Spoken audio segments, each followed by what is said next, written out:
kaip įtraukti medžiagą, įkelti medžiagą į mūsų kuriamą kursą.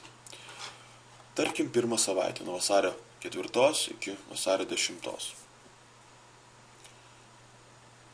Ką mes galim padaryti? Mes galim paredaguoti patį tą užrašą, tai yra pavadinimą. Matom vėlgi raktelio tokį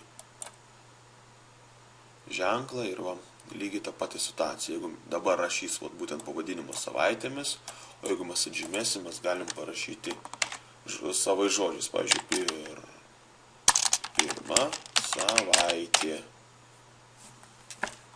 Išsaugoti pakeitimus. Matom, vietoj tos datos yra pirma savaitė. Niekas nedraudžia mums tą datą, sakykime, palikti arba detalesnėme aprašyme nurodyti datą. 13, 02, 04.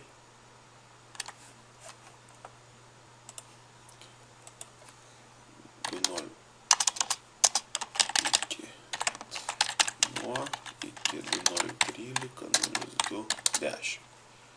Išsaugoti pakeitimus.